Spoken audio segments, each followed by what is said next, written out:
Hey everyone, today I'm joined by one of my dearest students.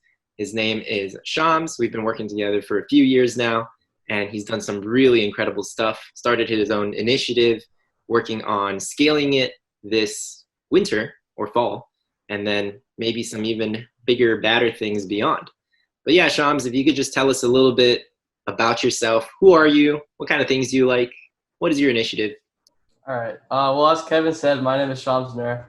I'm a sophomore at Hoover High School. I'm from Birmingham, Alabama, and I guess I'm a pretty normal kid. I like to play video games. I like to spend time with my friends in my free time. I play tennis, and I'm a black belt in Taekwondo. And one thing is that I consistently over quarantine I wrote on Medium, but I'm not as active on it anymore. And some fun facts about me are that I've been on the fastest roller coaster in the world, and I love to travel. I love those fun facts. That was amazing. Can you tell us a little bit about HooverCodes? What is it? How did you get started? Okay, so HooverCodes. I thought about it back in with Kevin back in March of 2019. It's pretty much just a summer camp that I created with two of my friends where we taught kids aged 8 to 12 basic coding skills via Scratch, which is a website made by MIT. Go back to March 2019. So we completed the initial planning stages with my three friends, and we started doing interviews on random kids and parents in early May of 2019, like our public library and other places. But we got super lazy over summer 19, and we didn't work on it at all. But when school started back up, we started working on it again. But one of the three original people I was working with, George, he decided to quit working on it because he had other commitments. So it was just me, Leah, and Victor. And from August 2019 to February 2020, we pretty much just worked on the curriculum, sign-up forms, building up our mailing list, just the basics, I guess, and groundwork. And our first sign-up was on February the 18th, 2020 at 10:57 a.m. And at that point, we were pretty much done with everything other than marketing and getting sign-ups and building up our mailing list. But we were already building up our mailing list throughout the entire time we were preparing the camp. And we had reservations to host HooverCodes at our local library, but once March rolled around, Corona was becoming a huge problem. So we had to transfer to online, adapt really quickly. But we continued marketing, but we got a little bit too many signups because our camp was now online and people had tons of free time. Everyone was scrambling. They needed their kids to be busy throughout the day while they were at work. We had our first class on June 8th, 2020 and last class on June 12th, 2020. And we had around 44 kids attend. That's So insane. 44 kids. That's a lot of kids over yeah. Zoom. Wow.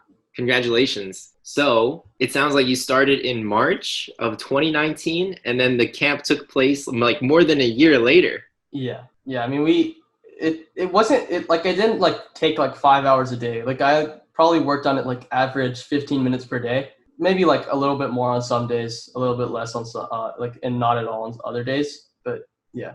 Well, it sounds like the project was pretty much a success. What would you say you were most proud of when it came to the first time you ran HooverCodes? Well, I mean, I think we did a lot of things well, but the things I'm most proud of are definitely that we had over 40 kids attend on our first ever session, and we had amazing reviews from parents. I was really not expecting those results, because I mean, it was the first session. I'm not a good teacher.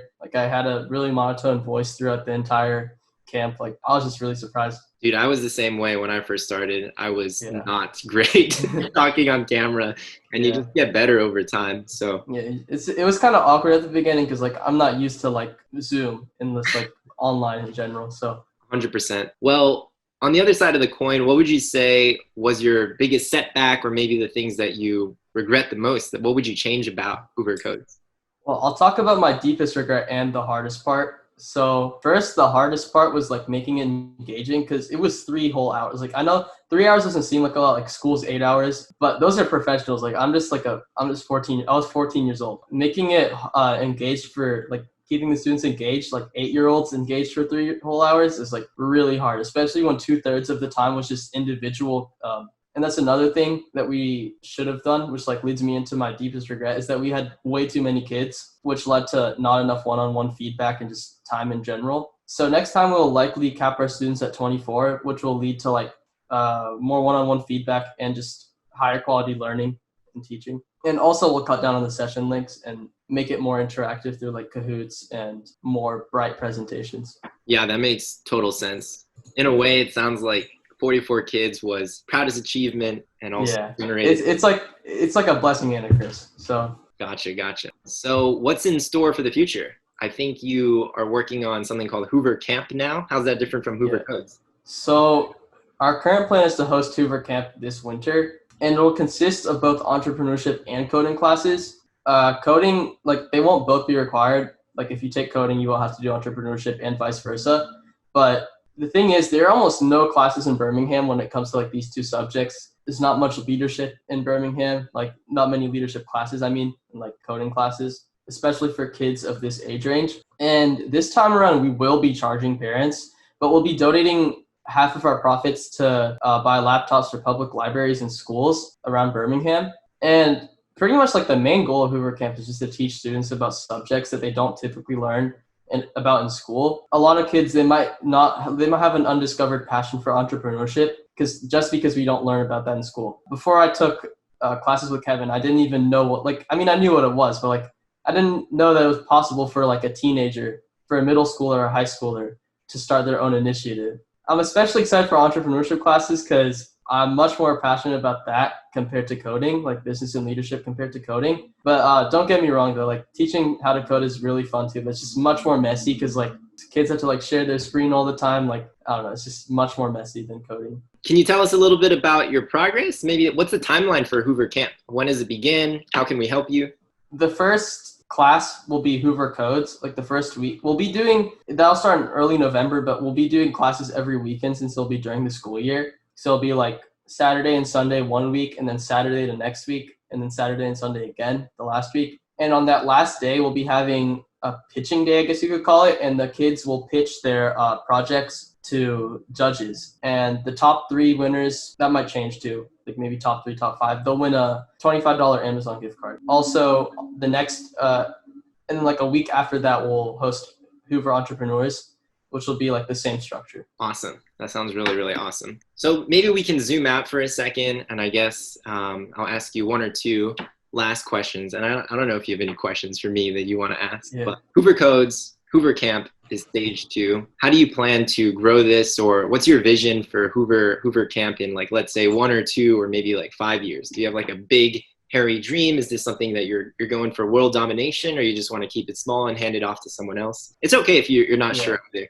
I mean, I know for sure I want to hand it off, but before that, this is all assuming Corona like goes away, but I want it to be like, I want to teach like a huge class, like have maybe 7 teachers and like have like 100 kids maybe, and like rent out a building for a week or 2, like during summer break, like maybe next year, or maybe during my senior, like the summer before college. And I just want to teach like 100 kids because, as I said before, I'm like super passionate about this. I want kids to like learn about this, and I just want to give back to my community in general. But I think a hard part will be finding like a kid who's like capable of handling this, because like I won't have like a good, like I don't really know how I'm going to find a 9th grader when I'm in 12th grade who can take care of HooverCamp. And like, I mean, I'm still thinking about it, but I know for sure that I want to hand it off. That is tricky. Having, what do they call it in business?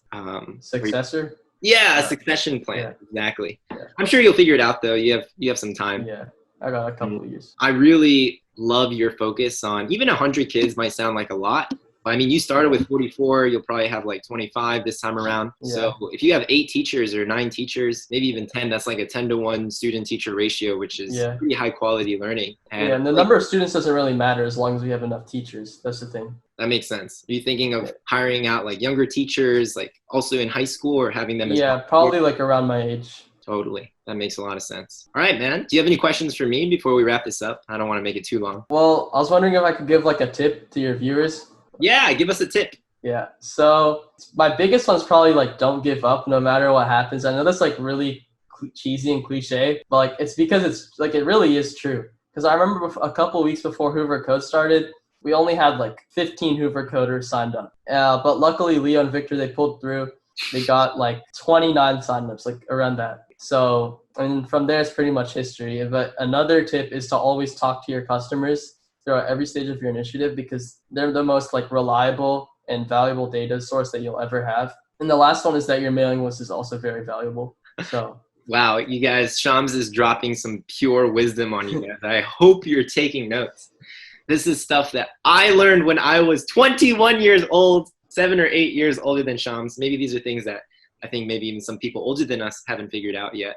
But at any rate, it's so remarkable that you've done so much in such a short amount of time. And what I will do is attach the registration link for HooverCamp, which is happening this fall, as well as a link to Shaams' Medium's article. So please follow Shaams on Medium. And he published this really, really cool article about everything he learned while organizing the first HooverCodes. And the last thing is, if you guys are somewhere in the Alabama region, and you guys know people who are involved in journalism, we're really trying to get Shaams featured on some of these more like prominent news channels. So pick him up, read about him. He's doing some really amazing stuff. I mean, Shaams, you're in 10th grade, so you're not even halfway through high school. And you've done so much. It's kind of remarkable, huh? Well, I mean, I learned a lot from you, so yeah. Thanks, man.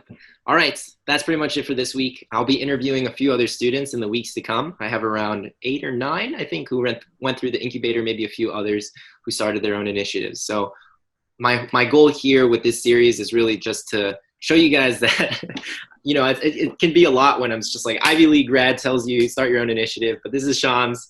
He's a pretty normal kid. Look at him. Look how normal he is. And he goes to public school in Alabama. I have never even met Shaams in real life. We just connect virtually. And it's pretty impressive that we've been able to do so much just through Zoom and Skype over the years. So thanks so much for joining, Shaams. And yeah, catch you guys next time. All right.